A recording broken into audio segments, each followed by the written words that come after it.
What's up, Radiant Icons, and welcome back to Dare to Be Iconic, the podcast made for icons daring to be themselves. I'm your host, Amanda Policelli, and for today's Tea Time Sesh, oh my god, I'm so excited, I can't believe I'm saying this. We are spilling the tea with the one, the only Carly Robyn. Carly Robyn is an icon. She is a professional fangirl, and she also is one of my favorite authors. Carly is the author of the Drive Me series, and today we are spilling the tea with Carly on how to write your own story and carve your own path. And this is just a dream come true, you guys.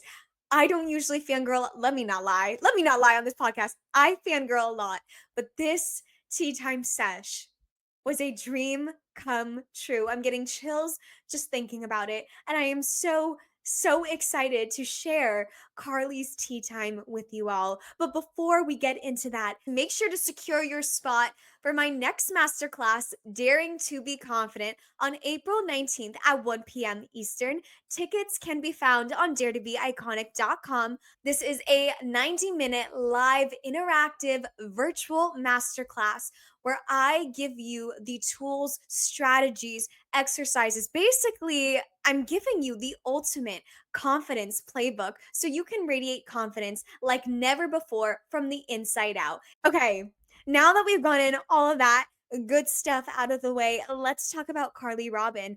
This tea time sesh is too iconic. Honestly, it drives me iconic. You see what I did there with the title of this episode? But anyway, are you ready, Radiant Icons? Because your tea time sesh is starting now. Carly Robyn, welcome to the Dare to Be Iconic podcast. How are you doing? I'm doing good. How are you? Oh, I'm so excited for this tea time sesh.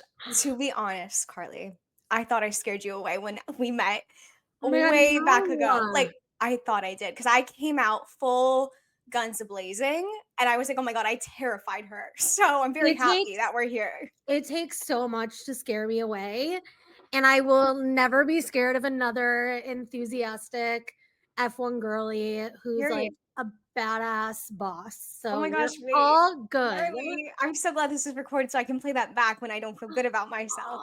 Aw. So thank you, thank you. We're both professional fangirls, actually, so I Yes, think it's very fitting. it really Um, is. I absolutely love it. But before we get into all the iconicness of the Drive Me series and basically getting to know you, the icon, the mastermind of all of this, we have to start with some Dare to Be Iconic essentials.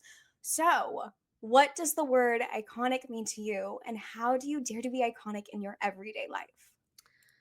Okay, so I thought a lot about this because I Oh, I feel like love I it. say the word iconic like all the Period. time, and I was trying to think, like, when I use it. Okay. So, I feel like iconic is honestly when you, like, just own something, like, when someone Yes. or something, like, happens that the person just totally owns it and does it with confidence and, like, has no qualms about it. Like, to me, I'm like, "Yeah, that is so iconic, you do you," like, I love that. Period. So, what I do iconic, is it in my everyday life? Yeah, in your everyday life, how do you dare to be iconic, or dare to be iconic in my terms is how do you dare to be yourself? So how do you Yeah. do that? I think just keep showing up, like, Yes, no matter, like, what's going on, just having the confidence in myself to be like, "You know what? I'm doing this, like, let's go."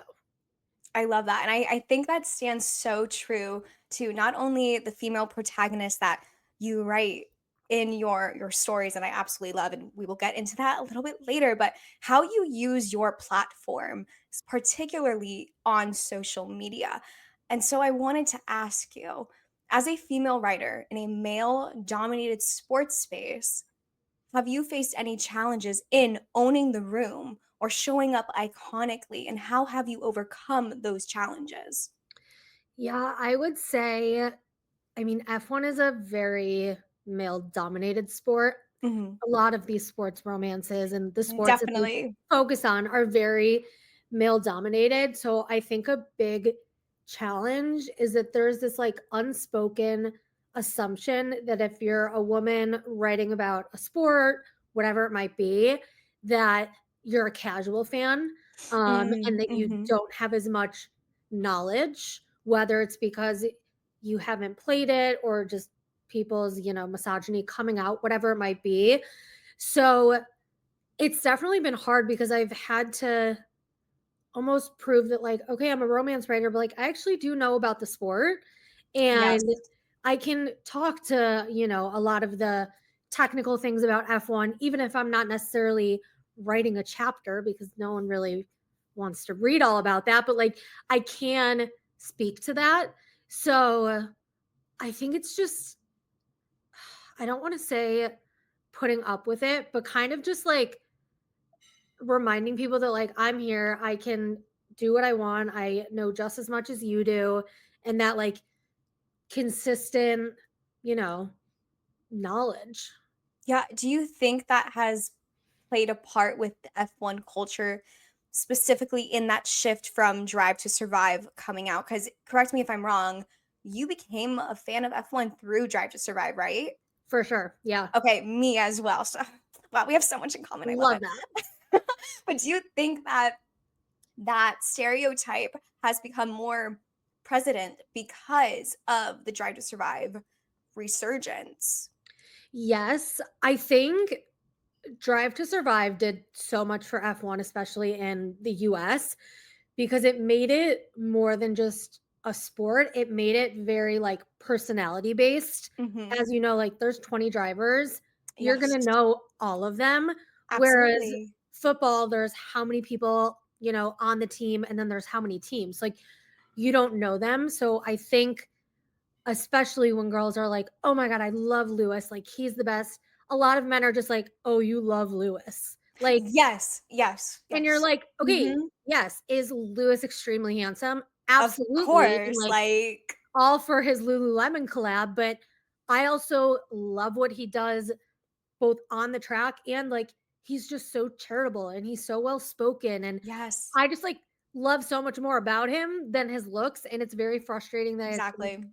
women get pigeonholed in this, "Oh, well, you just like them because, like, they look good," and I'm just like, Yep. "It's just a bonus that they look good." Exactly, exactly, and I feel like sometimes it's really hard for people to understand that, like, 2 things can exist at once, like, I can think, for Exactly. instance, like, Lando's my favorite driver, I can think he's attractive, but I can also love how he uses his platform, I can love how talented he is, like, there are so many things, you For know? sure.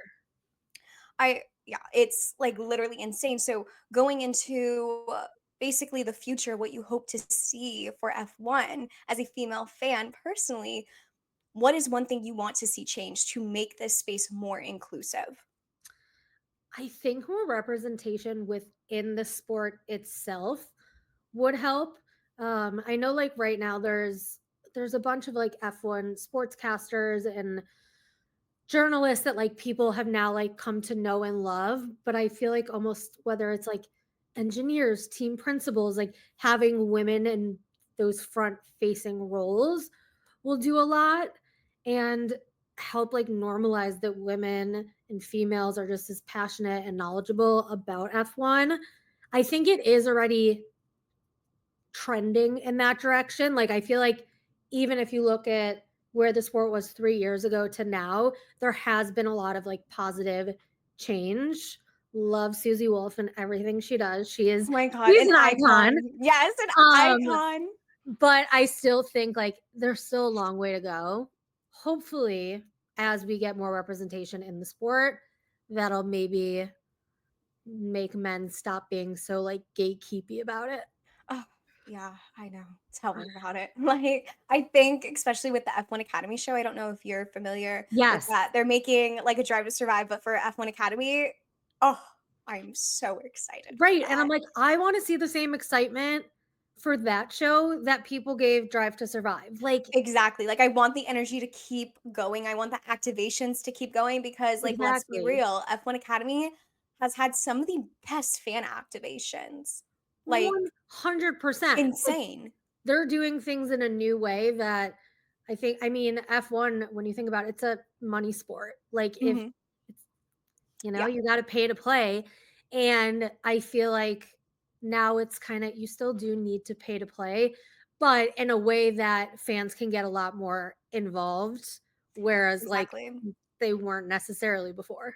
Exactly. So do you think F1 romance novels have kind of added to that excitement and that thrill of kind of making it for everyone and making it an inclusive space? Yes and no. Like, Okay. I do think so. In the sense that like a lot more people know about F1 now, I think because of F1 Mhm. romances, which is amazing. But then again, it's on the side that like you don't want people to only associate F1 with F1 romances. You want them to like know the sport and then know that like, oh my God, there's like romance books based off of the sport. So how have you been able to balance that with your writing? It's hard. And I think I'm still kind of trying to figure it out Okay. with like how I promote my books. I remember one of the first like book signings that I did, I kept on saying like it's a Formula 1 romance. And my mom who was with me, she's like, you need to just say it's a romance. She's like, people aren't understanding like what you're saying when you are promoting it is like a Mm, Formula 1 romance. that's So I good. was like, oh, I like didn't even think of that because to me, I know F1 and I'm like, why wouldn't you Exactly. want to read That's an how I found F1 out about your book, romance? actually. So yeah. And she's like, you have to think of it as like it's a romance that people will then like learn to love F1 through. But like Yes. That's such a good point. Oh it's my gosh. not like you have to know the ins and outs of Formula 1 to read an F1 romance, which I think is still a problem that like F1 romances are having because a lot of people are hesitant because like they know baseball, they know football, they know soccer. They're not like nervous to read a Mhm. sports romance that includes that sport. But when it's one that they're not as familiar with, they're It's a little not bit daunting, like right. overwhelming It's not their almost. like Yeah. go to reach to. So how has your love for F1, how have you been able to bring it into your writing to kind of bring a new generation of fans who maybe don't know anything about F1? Yeah. So I think what's so fun about F1 is just how it truly is like a worldwide sport. And a big part in all of my books is that like almost every other chapter is happening in a new city. Yes. So almost like introducing that like cultural aspect of the sport never just taking place in, one spot. And then I think just in my writing, like letting people get to know the main characters, or at least the men, like not just as drivers, but as regular people, because then you get the Yes. duality of who they are, almost like the Drive to Survive, whereas you see like clips of them in these exciting races, but then you get to like see how they feel about it, or like if they had a crappy call with their dad before, or whatever it might be. Like Yes. you get that inside scoop, which makes it more relatable. Yes, you've done that so well in your writing. I'm Thank gonna you. be so like, I'm not even gonna try to, like, gas you up, like, genuinely, your book is one of my favorite books. I introduce it to everyone, I'm like, "You need to read this, you need to" like, my friends get sick of me because of how much I plug in your book. I'm so Like, happy this is recorded so I can replay that. we're both just gonna replay this episode over and over It's again, gonna and be I'm like my loving nightly it. listening, my meditation. That's iconic of you, Yes. period. But so you spoke about the inside scoop, getting to know the personality of your characters. And one thing that I resonated a lot with in your writing is the badass female protagonists that you write. They are real, they are complex, they are just so authentic. So, how have you approached writing such badass female characters in this male dominated sports space? I definitely all of the females have a backbone. That Yes, is yes, for they sure. do. And I think I'll speak to like Drive Me Home even though it's not out yet, but all of the main female characters, they're still figuring out like what they're doing in life, Mhm. whether it's like Ella and what's next, or Josie, is she happy? And Charlotte just graduated and she's like, I don't know what I want to do. Like they're all figuring out their lives, but they're all still so comfortable and confident in their own skin so that like no matter what situation they're thrown in, they know who they are and that kind of helps guide them. And I think that's what helps because you're being thrown into this like insanely fast-paced sport with like really intense people and really high stakes. So them kind of knowing where they stand within themselves helps them stand up to people if need be. I love that. I have seen that through both Drive Me Crazy and Drive Me Wild. I obviously haven't read Drive Me Home yet. I know by the time this airs, Radiant Right. Icons, yes, I'm looking straight at the camera. I know the book will be out and I will link it in the show notes below, but at this time I have not read it yet, but you know I've already ordered it. Anyway, going into Drive Me Crazy real quick with Ella. I personally, Drive Me Crazy is my favorite book of the series so far. And I wanted to ask, Drive Me Crazy has a lot of heavy plot lines, specifically the SA plot line. And I wanted to know, why did you decide to include that in Ella's story? And how were you able to balance that heavier subject manner with the lighter aspects, such as the romance and sport, so on and so forth? Yeah, I mean, I think for me, it's important when you have those heavy topics and you're writing like a rom-com, you have to balance it, and it's Hmm. figuring out how to make these characters dynamic and how to make them face issues but not let it define them. Hmm. So, I think Blake really struggled with anxiety and like he felt very stuck because he felt like his anxiety kind of owned him. He didn't want to put himself in situations, whereas Ella was kind of like escaping hers and trying not to think about it at all, but showing that like they can still both live full, very happy lives despite like these circumstances or Yeah. things that they might be dealing with. And I think, having Ella with the essay plot line, she went from one male dominated field to another one, and how, she kind of persevered and found her footing within that. And I think the most important theme that I've gotten from that is that it's not to allow anything to define your narrative. You are completely in control of it. And so, speaking about Blake and therapy in particular, you have been very open about your therapy journey. Mhm. So, how did that, your personal journey with therapy, influence your storytelling choices? So I always knew for Drive Me Crazy that I wanted there to be therapy scenes, Okay. like from really early on. And I think for me, like, I'm that person who's like so annoying that I think every person should go to therapy. Like, I don't shut up No, about it. I agree with you 1,000%. And Therapy is the best thing ever. the best thing ever. I'm like, even if you don't think you need to go, go. Like, I guarantee, like, you'll find Exactly. something. And so I really wanted to include it because a lot of times in books, and this is no shade to like any book in particular, but like if someone is having, a mental health crisis, or if they're getting over the fact that they were essayed, they get into this relationship and all of a sudden they're magically cured. Like the relationship Yes. is what solves their anxiety. And Mhm. like, sure, could a relationship help your anxiety? Yeah, but it could also hurt your anxiety for totally separate reasons. So for me, including that was like including the therapy was showing that they were both still working on themselves separately, even if they are together. Because yes, we're so happy and we love that they're in love, but like they've still got a ways to go. Blake's still going to deal with anxiety, after him and Ella have their happily ever after.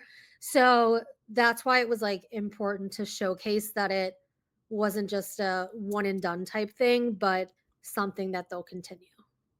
So to piggyback off of that, when it comes to Josie and Theo's dynamic, how has your personal journey kind of reflected into Josie? Because I remember in a previous interview when I was doing my little research, you Yes. mentioned that Josie was one of the and you can correct me if I'm wrong here, but Josie was a little bit more difficult for you She to was write. so hard to write. Like, I look back and I'm like, "What?" Like, I still to this day am like, "What?" So, I don't think I've said this in another interview, but I work full-time corporate. I write, but I still go into an office, whatever. But I was working for a restaurant group doing their Okay. marketing before COVID. And so basically Josie's new job was my old job. Wait, I And love that. Okay. I don't think I realized, like, how much that, like, I totally gave her my old career, until after, and I was like, "Oh, she was really hard to write, but, like, I definitely gave her a lot of me if I straight up gave her, like, my old job." So, her career journey, I think, is very, I don't wanna say, like, very based in me, but, like, I definitely gave parts of my own experience. But her relationship situation, I am not, like, someone who always has a boyfriend, like, not me at all. So, like, we're very different in that way, but in regards to, like, kind of the career and, like, am I actually happy with what I'm doing and, like, am I being challenged and am I fine with the status quo or do I actually wanna see what else is out there even if it's big and scary? I love it. The fear of the unknown. Do you think that fear of the unknown kind of goes with Charlotte? Because you did tease a little bit that she just graduated from college. So now she's like, oh my gosh, like, what am I going to do with my life? And I know a lot of us like go through that. So, Yeah. what can readers expect in Drive Me Home? And how have you been able to pull from your personal life into either Lucas or Charlotte? So, Charlotte is so fun. She's like the girl version of Theo, but, like, really, really cool. She's the girl you wanna be not that Theo's not cool, but, like, Theo, sometimes you're like, "Oh my god, you're so embarrassing, like, what are you No, doing?" literally, I remember reading it and being like, "Oh my what is he Yeah, doing right now?" I'm like, he's like every unfiltered thought he, like, does. "Yes, She's period." unfiltered, but, like, still really cool about it. Yeah. Um, but her story is, yeah, she graduated. It took her, I think, like 5 years and 3 major changes to graduate because she just, like, really doesn't know what her thing is. And she really struggles because she has a brother who has known what he's wanted to do since he was 6. He knew he wanted to be a driver, and that's like what he committed his life to. And she's someone who, has a new hobby every 3 months and, picks it up, hyper focus, and then will never come back to it. So it's her kind of figuring out, all right, what do I like actually want to do with my life? Like, what am I good at? What can I see myself doing? So I don't know if I necessarily, I mean, I think we all kind of like, even when we have a stable career, we're kind of like, what are we doing? I think All the that's, time, I Connie, think that's just like literally. being an adult. So Charlotte is a type 1 diabetic, and my mom's a type 1 diabetic. So I knew I wanted to include that representation. And a big part of it is that, yes, she's a diabetic, but it doesn't control her life. It doesn't ruin her life. It's her navigating how to do the things she wants to do while being diabetic. And Lucas is he's like a dad. He like just I'm so excited to meet he Lucas wants even to more. take care Oh of my gosh. everyone and make sure that everyone's okay. So it's him like figuring out almost how to deal with her being a type 1 diabetic because like Mhm. he wants to make sure she's Yeah, okay he all wants the to time. care for her, nurture Right. her, all of that. Oh, But I she's love. like, dude, I've been doing this on my own for years. Like, back off. So it's normalizing diabetes in Mhm. that sense that, yeah, you can live a totally full, well rounded life and be a diabetic. It's back to your like earlier thing that you said, where like two things can be true at once. Exactly. That's how I wanted to incorporate it. I love that. I Yeah, keep saying I love that, but I just love everything that you're doing. I think it speaks so true to the Dare to Be Iconic message, which is it never really let does. anything define you. So, what was one iconic moment that you experienced while writing Drive Me Home? Because it wouldn't be Dare to Be Iconic if I didn't ask about an iconic moment. No, that's true. Honestly, so much of what I feel like there's so many Charlotte moments that are iconic Okay, I love. Is she gonna be my because favorite? I don't know now. Oh my gosh. she is just like marches to the beat of her own drum, has no idea what she's doing, but does it with so much confidence that like you can't help but just like be wowed by her. Like, does that Okay. the things that No, come out of her mouth, I'm like, oh I my love God, that. but she owns them, and you're just like, okay, I guess that's what happened, and we're moving along. So she basically dares to be iconic is like what I'm hearing. So To like she be honest, embodies it's it. her subtitle. So yeah. Iconic. I absolutely love that. So which one out of the three female protagonists, Ella, Josie, and Charlotte, do you think you resonate with the most and why? I think Ella, and I think because she's my first like main character that I wrote, I gave her so much of me accidentally that I'm like, well, yeah, I relate to it because like that's me. So I think like her sarcasm is very me. How she like approaches situations is very me, and just like a lot of her little quirks, like sitting cross-legged and her love of Diet Coke, like all of that stuff. I'm just like, you're such a relatable queen. And then I'm like, well, yeah, because it's you. So I would hope it's relatable. We're very different in a lot of ways. Like, it's not like I wrote myself at all. I would like never work for like a sports media company because I love F1 and like a few other sports, but like not enough to work for like sports media. So we're very different. And she always has the right thing to say. Whereas I'm like the person who like 3 hours later in the shower, I'm like, oh my God, that should have been my comeback. Yes, it's But always Ella's the when one it's who like has the comeback. And so she's cooler than me in that sense. But I think I relate the most to her. oh my gosh, it always happens at like the worst times too. You're like in the shower, you're on a walk, you're about to go to bed. It's like when you get like those genius ideas as well. Like I know you're creative. We both can relate on that. Like I get every idea for Dare to Be Iconic when I'm about to go to bed. Yeah. Literally, someone asked me, they're like, oh my God, I love the line. There's a line, I don't know what book it's in. It's either Drive Me Crazy or Drive Me Wild, but I think it's Drive Me Crazy. And Blake's just like talking, referring to something dumb Theo did. And it was Theo confusing the word misogyny with MSG. And someone Yes. was like, how did you even think of that? And I was like, I was literally in the shower deciding what I wanted to eat for dinner. And I was like, I really want like Chinese food. And a big thing like back in the day was that like some Chinese food had MSG in it, Yeah. some didn't. And I was like, huh, MSG sounds a lot like misogyny. And I was like, in my towel, I was like, adding it in. I'm like, it's so random that like, how do you tell people like that? Like the ideas just they come when they come, and you gotta roll with it.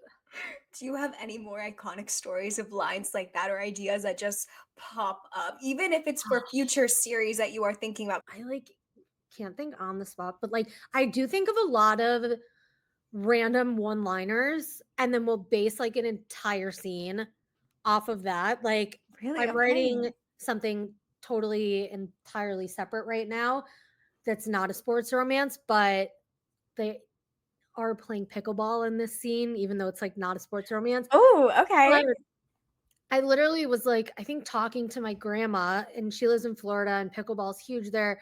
Okay, Was telling me period. A about like, Florida queen as well. yes, and Okay. she's telling me about this like drama between this one guy hoarding the pickleball courts, whatever. And I was like, kind of like thinking that'd be really funny if like the main character had beef with like an old 70-year-old man.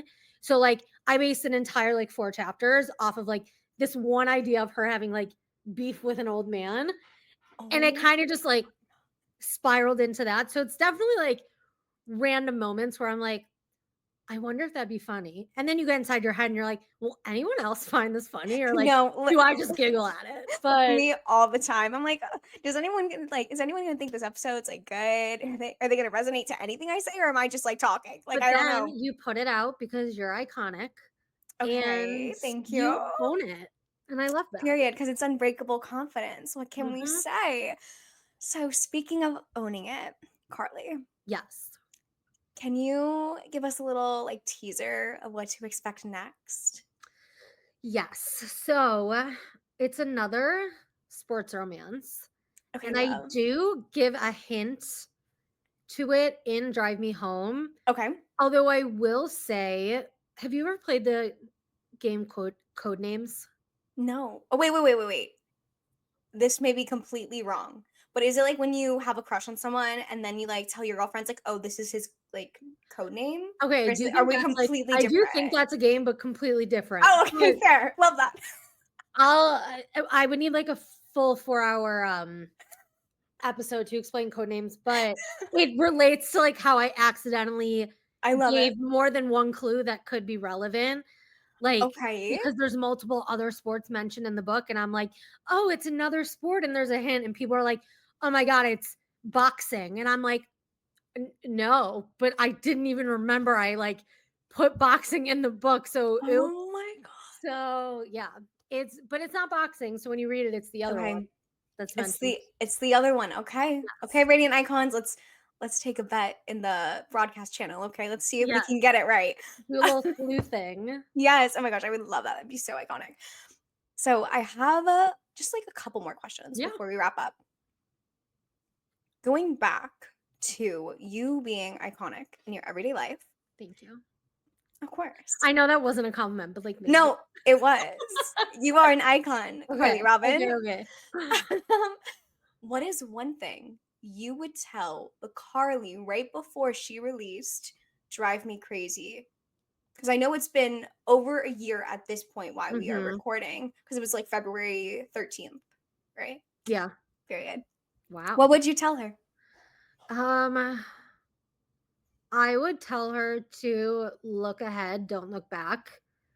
I think, like, even now, if I look back to the release of Drive Me Crazy, there's so many things I would have done differently, but I'm like, what's the point in, like, stressing or, what could I have changed? You can only move forward and, you know You could literally only move forward in life. You can't regret anything, you know? Because if you Right. don't try, you will never know. Like, if you never release Drive Me Crazy, you would Exactly. never know what would have happened. Like, if I had done things differently, I probably still would be giving myself the same advice. So it's Exactly. all Exactly. Carly, I can't believe our tea time sesh is already over. It's been literally the best time ever. I know. I feel like we could yap for like so long. No, we could. Like, honestly, my friend Daniela, like, she was like there to take the picture of me because she saw that I was like freaking out fangirling. And I haven't even read your book yet. Did you know that? Like, I think, Yes. yeah, You were no, just excited. that was the first thing I actually said to you now. Yeah. Which, like, Wow. who What cares? You time? were there supporting. Yeah, and I came straight for you, beeline. Oh my God, Carly, I haven't read your book yet, but I love what you. So honored. So honored. Thank you. Thank you. I just have to say thank you because I don't know what to say anymore. But what is one iconic insight that you would want to leave with the Radiant Icon community? Whew. Be you. Period. Like, Just dare to be literal you. period. Just be you. One Own thing. it, love it, and, screw anyone who doesn't like it. Okay, Carly. Not to be I aggressive. love it. No, please be bold, be aggressive, be you. I love it. Thank you, Carly, for Of coming on Dare to Be course. Iconic. Where can the Radiant Icons find you? So on and so forth. Give them all the Yes. details. You can find me at Carly Robyn author pretty much on all the platforms. But I post pretty regularly on Instagram and TikTok, and then I send out one or two newsletters a month that you can subscribe to on my website, Which is carlyrobinauthor.com. I try to keep it really period. simple with I repetitiveness. love it. Thank you. Thank you so much for coming on Dare to Be Iconic. I cannot wait to read Drive Me Home, and I will be sliding into your DMs. You know So what? Leave there's me that. all the voice memos. Okay, period. You asked for it. All right, Radiant Icons, that is your tea time sesh for today. If you enjoyed today's episode, make sure to subscribe, to leave a rating, a review, to tell your friends about us, to tell everyone and anyone because we love more Radiant Icons and our iconic community of ours. I just want to say one last thank you to Carly for coming on Dare to Be Iconic and spilling the tea with me and with the Radiant Icons. I am truly, truly so grateful. And also, thank you to you guys, the Radiant Icons. I wouldn't be able to interview and spill the tea with so many amazing, iconic thought leaders and everyday icons if it wasn't for you guys tuning in every single week and listening to me spill the tea about every single thing under the sun. Thank you. Thank you for being here. I truly am so grateful. I'm so lucky. Thank you for letting me live out my dream. I love you guys so much. Remember, Radiant Icons, dare to be iconic. Bye.